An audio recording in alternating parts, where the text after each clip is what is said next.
8. Regla 31. Marco subió los 3 peldaños de una sola zancada, irguió la espalda y golpeó la puerta con los nudillos. Esta era de madera oscura, chorreada y desgastada, pero tenía revestimientos de latón. Los muros exteriores eran de ladrillo y vigas de madera blanquecina. Nada pasó. Nadie contestó ni se asomó por la pequeña rejilla movediza en la parte superior de la puerta. Volvió a golpear 3 veces, con más fuerza que antes, pero no hubo movimiento, salvo los agudos cracks del vidrio de las lámparas al chocar entre sí. Entonces Sophie subió los escalones. ¿Hay alguien aquí?, gritó por encima del hombro de Feliciano, desafiando el volumen del viento, la lluvia y la cascada a varios metros. Él levantó un brazo molesto. Eso no era necesario, se quejó. Ella ya preparaba sus argumentos, por los cuales sí era necesario cuando escucharon pasos. Los 3 congelaron sus músculos. Al principio fueron un par, lejanos, como si no se decidieran a ir hasta la entrada, pero ya pronto fueron 5, 7, junto al conocido roce de unas botas de cuero. El latón chirrió al descorrer la escotilla de la puerta, y un par de ojos negros escudriñaron a los recién llegados. Sus cejas, igual de negras y muy pobladas, se arquearon en un gesto de alivio. Le dije a Luis que no podía ser, que nadie viene por estos lados, pero ya los estoy viendo, comentó en tono amable. Las pupilas pasaron de Marco a Cal y se detuvieron en Sophie. ¿Quiénes son? Le mostraré mi identificación. Soy el inspector. Sophie tiró de su chaqueta y lo hizo a un lado. Hemos caminado bastante bajo la lluvia, estamos cansados y helados. ¿Puede dejarnos pasar? Responderemos todo lo que quiera. Los ojos de aquel hombre se mantuvieron fijos unos segundos, sin pestañear. Sophie creyó entender su problema. No se puede ser un buen anfitrión si nunca tienes invitados. Falta de práctica. Cerró la escotilla de golpe, movió una infinidad de cerrojos y cadenas y abrió, no sin una cuota de esfuerzo, la pesada puerta de madera. El hombre, ya visualmente reconocido como un carabinero por su uniforme de invierno, le sonrió desde su esquina. Pasen. Al cabo Gutiérrez no le gustan los forasteros, pero no va a dejar que la señorita se resfríe. Sofía agradeció la preocupación y le sonrió de vuelta. Dio unos pasos dentro y arrastró su maleta, aunque luego la vio alejarse de sus manos. El tipo aquel no solo no la dejaría morir de frío, sino que además la ayudaría con su carga. Maravilloso. Cal, quien entró inmediatamente tras Sophie, esperaba que el corpulento personaje le ayudara también con su equipaje. Para su sorpresa, giró sobre su eje y entró a una oficina contigua ignorándolo. Incluso se dio el lujo de gritar a Feliciano para que cerrara la puerta. Mientras Cal rumiaba aún el desaire, Sophie se sentó en una desvencijada silla de paja, descansando un poco sus pies adoloridos. Disculpe, ¿tendrá por casualidad alguna manta que...? No terminó la frase. Regresando sin que lo llamaran y con la sonrisa intacta, Sophie pudo notar la inscripción bordada en su chaqueta que decía Cabo Segundo José Solano. El hombre extendía hacia ella una frazada de lana gruesa y un tazón de café. De hecho, puso la frazada sobre sus hombros y depositó la taza en el escritorio cerca de las pequeñas manos del aperito. Cal suspiró de envidia, pero no moduló ni una sílaba. El mensaje era claro. No perdería el tiempo pidiendo una taza para él. Soy el inspector Marco Feliciano, Brigada de Homicidios, Investigaciones de Chile, lanza el susodicho con toda solemnidad a quien quisiera escucharlo y con un tono fuerte y directo. El hombre que los había recibido lo miró con sorpresa, casi con alivio, pero otro par de botas se escucharon desde la oficina lateral. Un segundo hombre apareció con un gesto muy diferente y con un rifle apoyado en el hombro. Luis Gutiérrez, cabo primero, se presentó. Él es el cabo Solano. Y no se estire tanto, mire que esas formalidades no le sirven de mucho aquí. Está en un pueblo aislado, perdido y olvidado. Puede guardarse la insignia en el bolsillo. Cal sintió ganas de pararse sobre el escritorio y aplaudir como al término de un concierto. Que un soldado raso como él le bajara los humos a su odioso acompañante era un espectáculo digno de matiné. Pero no haría nada de eso, claro. No por respeto al inspector, sino por respeto al arma que el policía tenía en sus manos. Marco aclaró su garganta, evidentemente incómodo. Mi grado tiene preponderancia en cualquier rincón de este país, por más perdido u olvidado que se encuentre, acotó, negándose a ser vilmente desplazado, y al igual que el suyo. Pues, bienvenido a Puerto Fake, bello pueblo sureño donde no somos nadie. Su voz era profunda y carrasposa, pensada para alguien de avanzada edad, no para aquel que el trío aventurero observaba con detenimiento. Su rifle de desconocido calibre no estaba apuntando a ninguno en particular, lo que tranquilizó a Sophie. Por alguna razón no se sentía amenazada, sino protegida. Quiso aliviar el ambiente. Cabo Gutiérrez, sabemos que es muy tarde y que tal vez no están acostumbrados a... ¿Usted también es de investigaciones? El tono amargo con el que recibió la pregunta no la alentaba precisamente a discutir. Negó, bajando la mirada, y apenas él fijó los ojos en Cal, este levantó las manos, sacudiendo también la cabeza. Solo yo pertenezco a la institución, confirmó Marco, exhibiendo por fin su tan preciada placa numerada junto a su foto en blanco y negro. Luis Gutiérrez examinó la placa y asintió. Luego dio un paso a la derecha, liberando el camino hacia su oficina, e hizo un gesto para que Feliciano lo siguiera. Cerraron la puerta. Sophie quería exigir ser parte de la conversación, pero las palabras no salieron de su boca. Cal tomó la única silla libre que quedaba junto a una camilla de emergencia plegada y un rollo de plástico azul. Prácticamente se desplomó en ella. Compartió con su amiga un gesto de cansancio, sabiendo que tendrían que armarse de paciencia, hasta que su mal tercio se dignara a salir, y también compartió su café, aunque a la fuerza. Cal prácticamente le quitó el tazón de las manos para calentar sus propios dedos. ¿Vienen de Santiago?, preguntó el cabo Solano, aún cuando para él era más que evidente. A ninguna jovencita en esta región del país se le ocurriría caminar por el bosque húmedo con tacones bajos. Ha sido un largo viaje, sí, respondió ella internamente agradecida por la amabilidad del policía, en contraste con su colega. Es raro encontrar turistas por acá. ¿Iban a algún parque nacional y se perdieron? No, veníamos especialmente aquí, a Puerto Fake. El cabo segundo hizo un gesto de suspicacia, pero al notar que la tanatóloga era sincera lo cambió por uno de ansiedad. ¿Tienen familiares en el pueblo? No. ¿Nos están gastando alguna broma? No, claro que no, se apresuró a clarificar Cal. Entonces el policía desvió la mirada hacia la puerta cerrada del despacho, como si hubiese entendido por fin. Un segundo después regresó hacia Sophie. ¿Los han enviado para investigar algún hecho extraño? Ella reacomodó su postura en la silla, lista para contestar, pero fue interrumpida. Hidalgo no existe. Fue lo primero que Marco Feliciano pronunció tan pronto puso un pie fuera de la oficina. Cal y Sof se levantaron al mismo tiempo esperando que fuera un malentendido, pero en ese silencio incómodo no cabían dudas. ¿Qué quieres decir que no existe?, preguntó Cal. Hablé en otro idioma, gruñó Marco. ¿Cómo puede ser?, intervino la perito. Recibimos mensajes con su remitente, cartas de su puño y letra. Hace años que no tenemos un médico residente en la zona, explicó Gutiérrez, apareciendo tras el inspector. Solano arrugó la frente, tratando de entender cuál era el problema. ¿Quién es Hidalgo? Miguel Hidalgo, la persona que nos pidió venir aquí, y siguió Sofi confundida, un doctor. Nunca he oído hablar de él, comentó sincero. En este pueblo hay una curandera. Es de esas mujeres místicas que ven el aura y sanan con hierbas o algo así. Dicen que con eso les basta. Si sucede alguna urgencia, movilizamos al paciente hasta Osorno, la ciudad más cercana. ¿Y los cadáveres?, sonsacó Sophie rápidamente. Antes de que el cabo segundo pudiese responder, Gutiérrez dio unos pasos hacia adelante, imponiendo su corporalidad en medio de la reunión improvisada. Miren, alguien aquí les hizo una broma pesada, eso es todo, y nosotros no podemos ayudarlos. Les sugiero que tomen sus cosas y se marchen lo antes posible. Pero, ¿los suicidas tampoco existen?, lanzó Cal de pronto, expectante, y eso terminó por colmar la paciencia del cabo primero. Es suficiente, retírense. Solano se interpuso. Gutiérrez, por favor, quizá esta es la oportunidad de que estábamos esperando para... Cabo segundo, atrás y guarde silencio. La tensión era muy evidente entre los dos uniformados. Sophie sintió una repentina empatía por el más amable de ellos. Pero, cabo, le di una orden, Solano, pronunció árido, y el otro carabinero bajó la mirada dando un paso atrás. Estas personas van de salida. Ya le dije que nuestro auto no sirve, le recordó Marco. Volveremos con gusto por donde vinimos, pero debemos quedarnos al menos esta noche. Gutiérrez puso las manos en sus caderas, impaciente.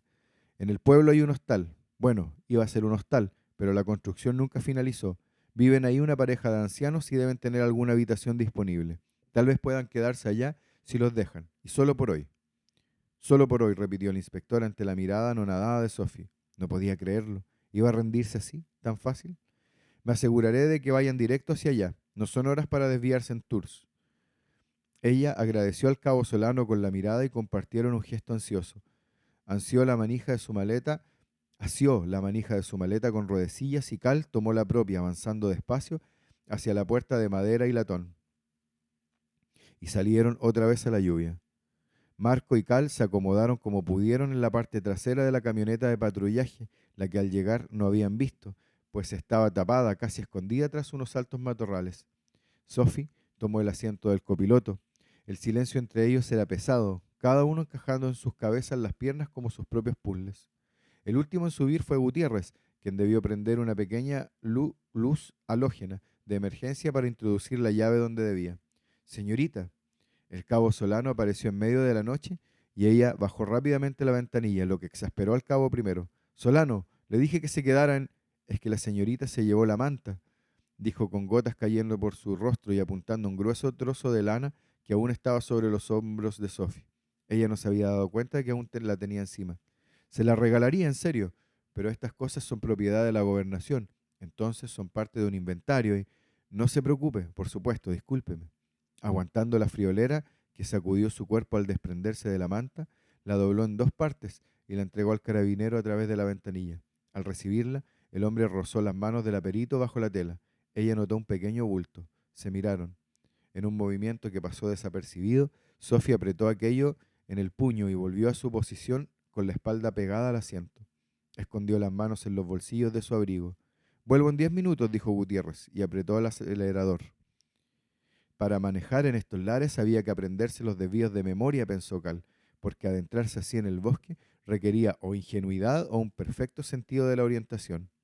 Hubo varios momentos en que no se veía nada hacia adelante o los lados. Tuvo hasta ganas de rezarle a un Dios en el que no creía. La inclinación del auto les avisaba que inequívocamente iban en subida, hasta que por fin llegaron a una suerte de explanada que la luna llena sí podía mostrarles bien. Apenas el auto se detuvo, no esperaron la instrucción del carabinero y abrieron las puertas. Seguía con el motor encendido. Tomaron sus maletas y se alinearon frente al portón de madera blanquecina. «Solo por esta noche», les gritó Gutiérrez desde su ventanilla, y con el acelerador a tope se perdió camino abajo. La camioneta se fusionó entre los árboles y la noche. Fue ese el momento en que Cal decidió hablar por fin. «Primera caída en tu historial, ¿no?» Sophie creyó escuchar una sorna en el tono de Cal. «¿Qué caída?» Él apuntó a los ojos con los ojos hacia el inspector. «Violación a la regla número 31 de la Academia de Investigaciones», respondió, y al notar que Sophie desconocía el contenido de aquel apartado, el fotógrafo la ayudó. Regla 31. Escepticismo. Jamás creer en algo a ciegas, siempre desconfiar de todo, hasta de tu mejor fuente. Nunca correr hacia donde no hay pruebas. Pero nuestro detective en jefe se tragó todo el cuento del tal Hidalgo, ¿no? Me encantaría ver la cara de tus colegas si te pillaran en estas matasantos. Probablemente en cualquier otro momento o circunstancia, aquel cuadro hubiera terminado en tragedia para el osado paparazzi, pero Marco no reaccionó. Bajo la lluvia fina su rostro parecía concentrado, tranquilo. «Prepárate para una estadía larga, Dutiers», dijo pausado y enfático. Ella se sorprendió. «Pero dijiste que vamos a entrar y no van a emitir ni una sola palabra, ¿entendieron? Yo seré el que hable». Cal, quien antes se había preparado para recibir algo de violencia, sonrió de nerviosismo. Esto que sentía era una repentina admiración. «¿Vamos a quedarnos entonces?» «¿Qué crees, idiota? Tienes que contarnos lo que te dijo el cabo Gutiérrez en privado», lo instó Sophie, reaccionando a la adrenalina. «¿No han resuelto lo de las muertes? ¿Saben lo que sucede?» «Seguro intuyes la respuesta», murmuró mirándola a los ojos. «Claro que saben lo que sucede», subió la voz Cal, «y lo están descubriendo». «Exactamente», confirmó Marco, empujando el portón frente a sí con la punta de los dedos. Lo hizo despacio y con la cabeza ladeada, como si esperara que un monstruo saltara de improviso, y sus dos compañeros se asomaron tras él. Sophie verbalizó la duda. «¿Te consta o especulas?» «Muévanse. El primero que muera de hipotermia es un inútil». Avanzaron por un sendero de piedrecitas que los dejaba en la puerta principal, pero esta vez no hubo necesidad de tocar varias veces o anunciarse a gritos.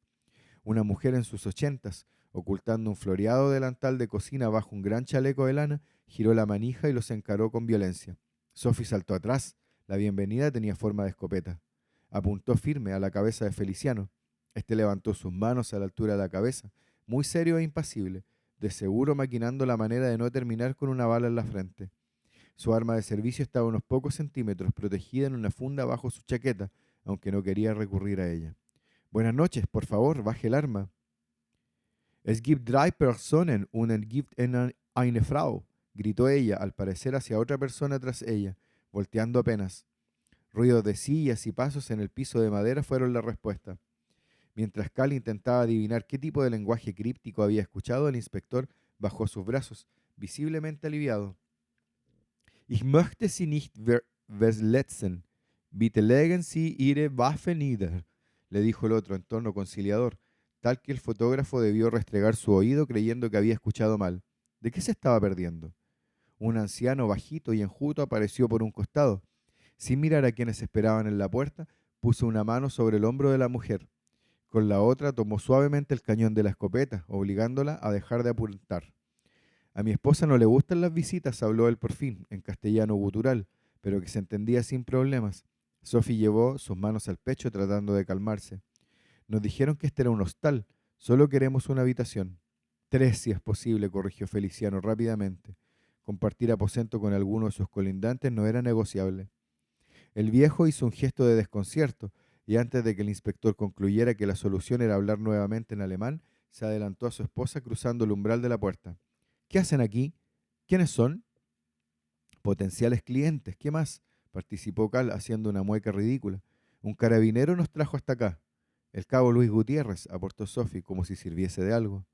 Nos dijeron que esto era un hostal, repitió Marco. Si no lo es, lamentamos la confusión. Es que necesitamos con urgencia dónde pasar la noche. El viejo bajó la guardia. Su mujer, aún a la defensiva, también pareció relajarse cuando él le susurró algo ininteligible al oído. Entonces se colgó el arma al hombro y retrocedió por el pasillo. El hombre se hizo a un lado del umbral. Se perdieron en el bosque, ¿eh? Comenzó a decir mientras lo instaba a entrar. La edificación no distaba mucho de una típica cabaña sureña, de madera casi en su totalidad y con tejas oscuras e inclinadas, aunque desde la entrada se asomaba al fondo un ala de arquitectura más moderna, con azotea plana y tanto vigas como fierros a la vista, evidenciando ser una obra en claro abandono.